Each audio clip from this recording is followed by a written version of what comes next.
Hello, আসসালামু আলাইকুম। সবাই কেমন আছেন? আসলে সবাই ভাবতেছেন আমি ঘুম কেন? আসলে আমি চলে আসলাম মিনি কক্সবাজার, বাগেরহাটের ভিতরে, এটা শরণখোলায় বাগেরহাটের। আশা করি সবাই পুরো ভিডিওটা দেখবেন, পাশে থাকবেন। বাগেরহাট থেকে কিভাবে এই মিনি কক্সবাজারে যাব, সম্পূর্ণ ভিডিওটা দেখবেন আশা করি। এখানে যেতে হলে আপনাকে সর্বপ্রথম আসতে হবে সাইনবোর্ড বাজারের চৌরাস্তার মোড়ে। তারপর ডানে যেতে হবে, যেটা মোড়লগঞ্জ রোড চলে গেছে, মোড়লগঞ্জ রোডে যেতে হবে।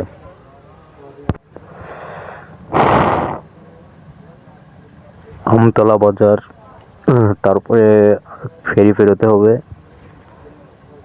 তারপরে পৌঁছাতে হবে শরণখোলা রায়ন্দা। ওখানে আমরা তিনজনে ফেরিতে উঠলাম। আমরা আসলে খুব সকালবেলায় রওনা দিলাম। আসলে ফেরি ঘাটে ছিল না, ওপার থেকে ফেরি আসবে, তারপরে আমরা উঠব। আমার সাথে আছে আমার আলম চাচা এবং ভাইপো তুফান। আসলে আমরা তিনজনই যাচ্ছিলাম। এই যে ফেরিঘাট, আসলে ফেরিঘাটটাও অনেকটা সুন্দর। ফেরি পেরিয়ে আসলে আমরা একটা শরণখোলার রাজবাড়ি প্রবেশ করলাম। আসলে রাজবাড়িটা কি সেটাই আপনাদের দেখাবো।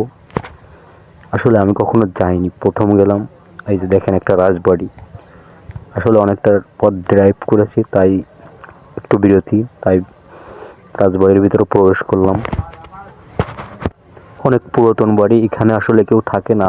সাইডের আশেপাশের কিছু বাচ্চারা এখানে খেলাধুলো করতেছে, আমরাও তাদের সাথে একটু মজা করলাম। আসলে রাজবাড়ির পুরো ভিডিও দিতে গেলে ভিডিওটা অনেক লং হয়ে যাবে। আসলে তাই সংক্ষেপে আপনাদের যেটুকু সম্ভব তাই দেখানোর চেষ্টা করছি। সবাই দেখবেন, পাশে থাকবেন। অবশ্যই ফেসবুকে কাজ করতে হলে সবাই সবাইকে সাপোর্ট করবেন। আমার ভিডিওগুলো কেমন হলো অবশ্যই জানাবেন। আরও বাগেরহাটের আরও অনেক সুন্দর সুন্দর ভিডিও দেওয়ার চেষ্টা করব। এই যে আমরা এখন চলে আসলাম সেই মিনি কক্সবাজারে। ওয়াও, দেখেন আসলে সুন্দর একটা পরিবেশে। আসলে আজকে আমরা সকালে আসছি, তাই অনেকটা ভিড় কম।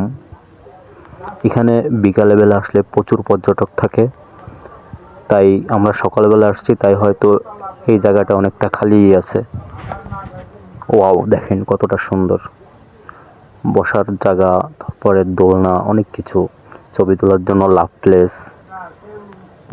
আসলে এটা অনেক সুন্দর। আল্লাহ হাফেজ, সবাই ভালো থাকবেন। দেখা হবে নতুন কোনো ভিডিওয়ে আবারও।